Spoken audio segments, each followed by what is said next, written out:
Hey, this is Dr. C. I've got my friend Bernie with me here today. He's wearing his mittens. I should have worn my mittens. It's kind of cool out there today. I don't have those brown ones, so I'm going to get some. I'm going to get them. And then one of these days on this show, you're going to see me wearing these things. But at any rate, I like Bernie. Okay, let's today talk about some vitamins. Now, why did I select out vitamin D and vitamin C? Well, because I take them, number one. And number two, I found out that Dr. Fauci does the same thing. He takes vitamin D and vitamin C. Now, a lot of people get their vitamin D and vitamin C in their foodstuffs. We'll spend a second talking about the different foodstuffs that you can eat in order to get some of this. But first of all, you may have heard me in the past tell you that I'm totally against multivitamins. Why? Several reasons. Remember, there's 13 essential vitamins. What is a vitamin, incidentally? What is that? Well, that's a compound that helps the nutrition in your body. It helps some of the enzymatic reactions in your body. It helps growth. And they're essential. They're not made by your body. In other words, you have to get them in from the outside. Now, these multivitamins that you get, that you can purchase over the counter all the time, big business, billion-dollar business, what happens to those? Well, first of all, most of them don't even get absorbed. If that capsule or whatever that you're taking, if that has a shiny coat on the pill, probably is going to go right through and you're going to have it come out in your poop. Yes, that's what happens to it. So let's talk a little bit about these vitamins, but especially vitamin D and vitamin C. The other vitamins are very good for certain things, but we're just going to focus on those two. First of all, vitamin D. It's not really even a vitamin. It's really just a prohormone, basically, because it's used to make some hormones and all in your body. So what is the purpose of vitamin D? Again, not even a vitamin, because remember, the vitamins are essential and we don't make them, but we do make vitamin D. Vitamin D itself is in two forms. There's a vitamin D2 and a vitamin D3. The kind that you can purchase over the counter in your vitamin pills and all, that's the D3. That's called cholecalciferol. So that's the kind that you normally will purchase as a supplement. Why do you need a supplement of vitamin D? Well, first of all, how do we make our own vitamin D? Remember, that's the only one of the vitamins that we can still make in our body. We make it through the sunlight, the ultraviolet B. Okay, those rays, the B rays, will cause a chemical reaction under the skin, and it will convert the tissue under the skin into a substance that will eventually become D3. So 90% of all of the D vitamin that we make in our body comes from the sunlight. So people who live closer to the equator usually will have substantially better levels of vitamin D in their body than people who are further away from the equator. Roughly, if you take an average of everybody, roughly 40+% of people in the world are deficient in vitamin D. And that is worse as you get further away from the equator. So for example, people here in central Massachusetts, roughly about 60+% of people will be deficient in vitamin D. Now, that's D3. D2, which is the ergocalciferol, that's a plant-based plant-based vitamin D. So we don't make a lot of that, obviously, because we're not plants. Well, the only one that we make, basically, is from the sunlight. And we also get some of our vitamin D from food. Because remember, a lot of the foods now are supplemented, enriched, they say, with vitamin D. Like milk, for example. Why'd they put it in milk? Because the baby's milk, the breast milk that the babies are drinking, is deficient in vitamin D. And so in order to prevent rickets, which is a deficiency, a serious deficiency of vitamin D, that's when you see those rounded tibias and the legs. We don't see that much anymore because people now are getting supplemented with vitamin D, and it prevents that. So it's in milk, bread, a number of different foodstuffs, cereals. They all have some vitamin D in them. So, okay, so that is D2 and D3. What amount of vitamin D is in the multivitamin that you may take?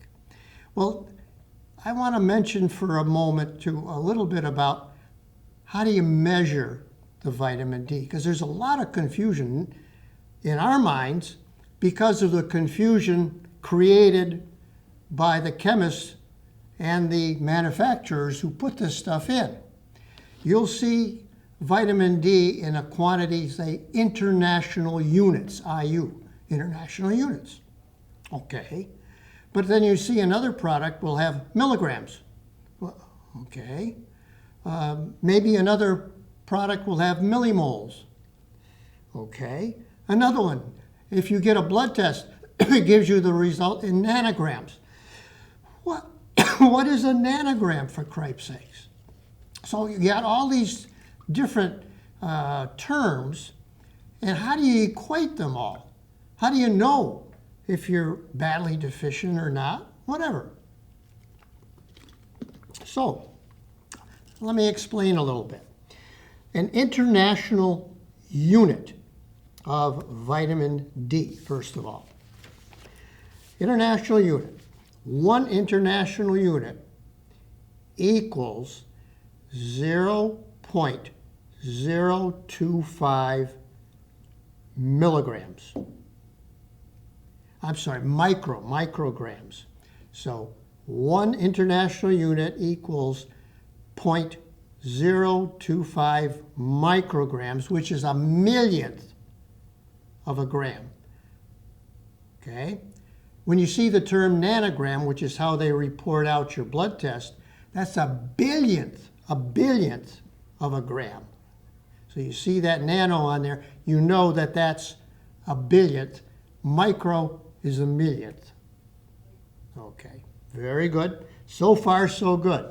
So 1 international unit equals 0.025. So when they give you, say, 100 micrograms, or say you have 1,000 international units instead of just 1.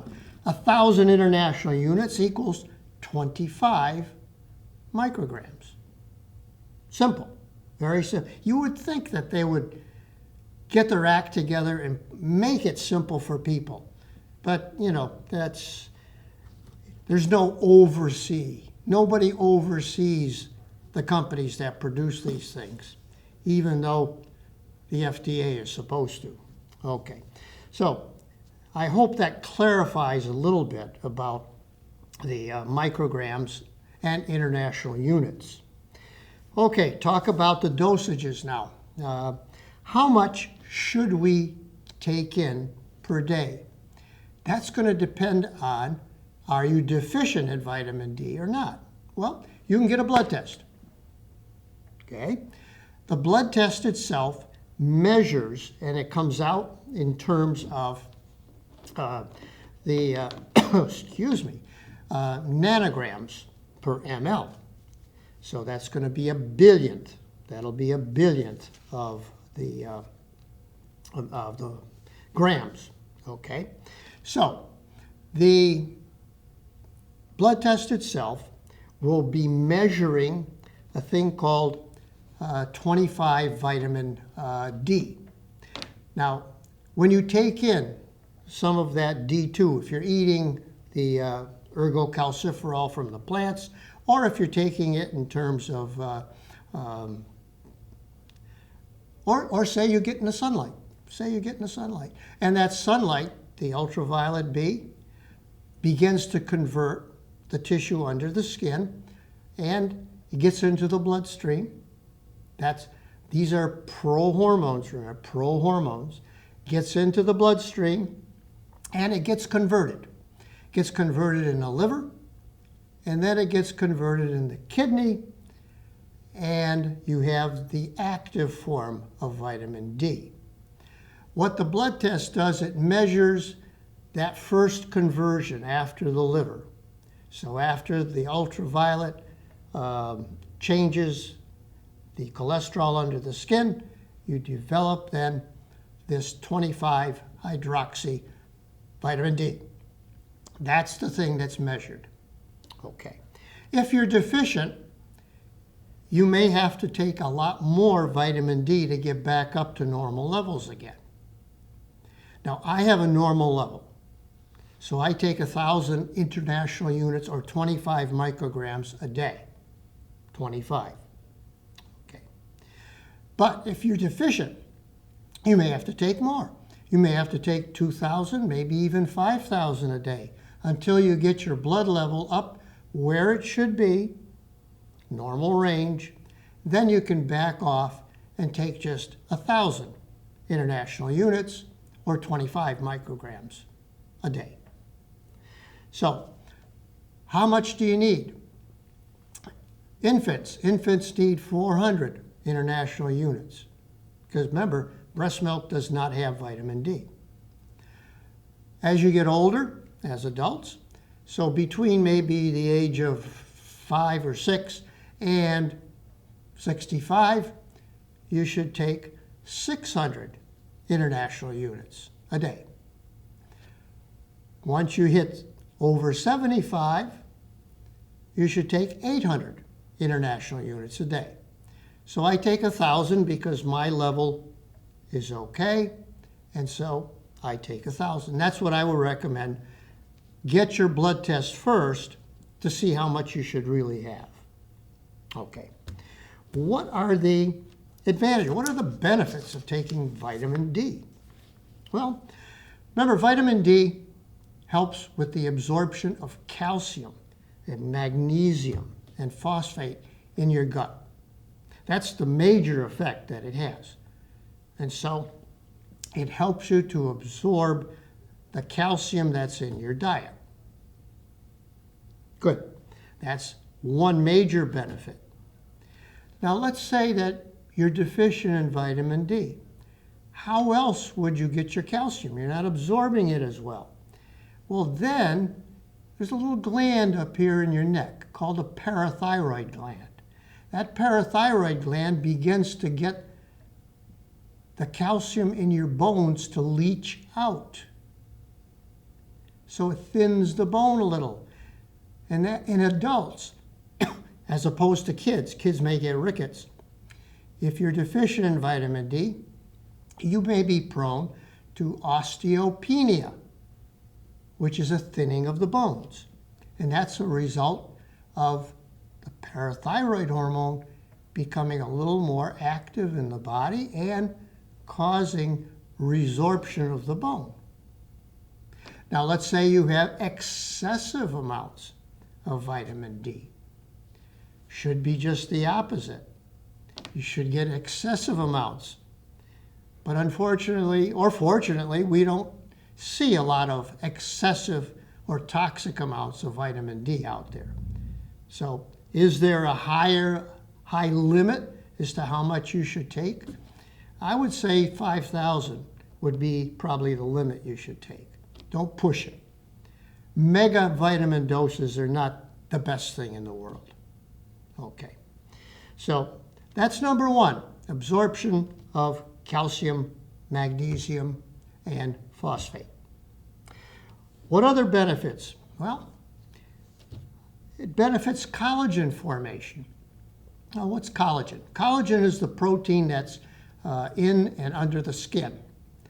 And so you'll see a lot of the vitamin D products in the skin field.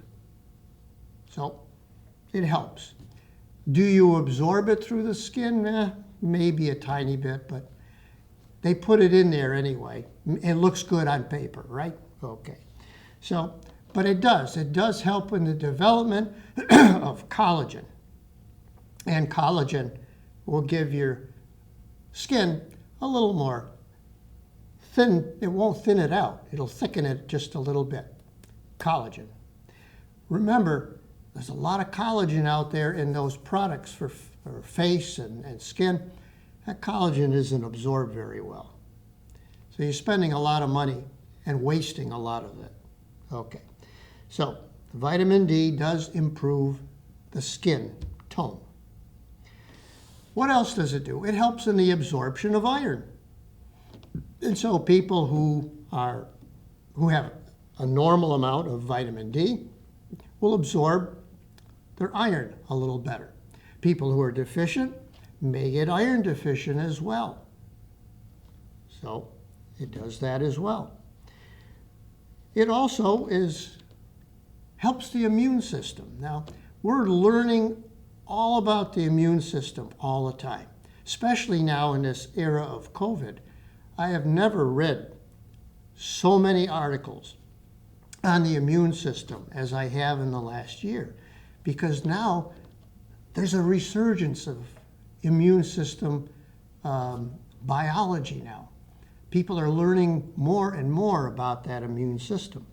Now, how would vitamin D function doing that? Well, it does enhance the neutrophils, the white blood, that's part of the white blood cells. Remember, we have neutrophils, lymphocytes, monocytes, eosinophils, and basophils. Those are all white blood cells. Now, in the past, we didn't know an awful lot about some of these. But we do know, and we did know in the past, that the neutrophils are the ones that go immediately to the site of any infection to help engulf a lot of the bacteria. They do fight infection, both from bacteria and from viruses. So that's part of our defense system against infection, the neutrophils. So the vitamin D helps to enhance the effectiveness of the neutrophils. That's number one. Also, it enhances things called monocytes, and which turn into macrophages. The macrophages also help to clean up and fight some of the bacteria and viruses that get into your body. So that gets enhanced by vitamin D. Vitamin D also helps in cleaning up the cells. Now, what do I mean by that? Our cells are turning over all the time. Every organ system in our body is producing new cells every day. There's a turnover. Every organ, there's a turnover of cells. The old ones die, and they need to be cleaned up. The material that can be useful in them can be brought to places that will reuse those things that are necessary for your body. So it's like a recycling in the body as well. So that's called apoptosis, death of the cells in our body and a regeneration of the cells. Okay. So vitamin D is part of that. It does enhance that type of system. And so we also know, too, that people who are low in vitamin D have more infections, more bacterial, more viral, more parasitic infections in general, because we don't have the resistance to them. And I think that that was part of why I was taking my vitamin D daily, and I think that's probably one of the biggest reasons why Dr. Fauci takes his vitamin D every day. We don't take it in the form of the multivitamin, we take it individually. the amount that you need. Vitamin D. Okay. It's useful, therefore, to fight any type of infections. Remember, they use it for colds, for a number of different viruses that people can get. Especially good if you're under some stress, too. And who isn't under some stress, let's face it. So there's been some studies that show that in stress times, taking vitamin D does seem to help. It also, for some reason, in males especially, seems to decrease the chance of getting a stroke. Not much, but, definitely statistically significant, less stroke if you've got normal levels of vitamin D. Okay, and we also take it for a number of other reasons as well, but those are the major benefits, I guess, of vitamin D. And remember, vitamin D also is an anti-inflammatory agent as well. Some people think that it helps also in lung function, muscle function, depression, a number of things, but those are not proven yet. Okay, that is a little bit about vitamin D. Remember when we used to be given cod liver oil? You may not have grown up with cod liver oil. My mother used to give me a teaspoonful of cod liver oil every damn night. That is the most vile tasting crap I've ever had in my life. And we choked it down because your mother was always right. We choked it down, we got our vitamin D, and listen, I'm not the worse for it. I'm still around, I'm 81, still around. Let's talk about vitamin C for a moment. Now, vitamin C has been around a long time. Ascorbic acid, vitamin C. The sunshine vitamin is vitamin D. But we always think about vitamin C as well because you think of oranges and all these fruits that have vitamin C in them, so you always think of that. It didn't really hit the public well until there was a fellow named Linus Pauling. Linus Pauling back in 1968. He proposed what he called his orthomolecular theory. And that orthomolecular theory said that you had to take larger doses of vitamin C, than was recommended by the FDA. Now remember, the FDA would recommend these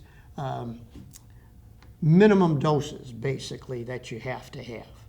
And the basic minimum dose of vitamin C that they say you need is roughly just 70 to 80 milligrams a day. Well, Linus Pauling, with his very first paper back in 1968, and he was a brilliant man. He got 2 Nobel Prizes. He got one for chemistry, one for peace. So he wasn't an insignificant person. He was a major player out there. Well, he proposed his orthomolecular theory, saying you need to take megadoses of the vitamin C, and each couple of years he'd publish a new study, never peer-reviewed, but nevertheless, his study anyway. And he would say that vitamin C was good against other things, other than preventing colds, which he did at first. But then he started to say that it had an anti-cancer effect. Then it had other effects in the body that were not at all proven. And so he took it up several levels, beyond the believable levels. He himself took 12,000 milligrams a day. And if he got a cold, he would take up to 40,000 milligrams of vitamin C a day. So, at any rate, there's been a number of double-blind studies, really the good studies, large double-blind studies using vitamin C and looking at how many infections people got, looking at the different types of cancers for those who took it, those who didn't. None of them showed what Linus Pauling had said. So don't take mega doses of vitamin C. What happens with it? It is a water-soluble vitamin.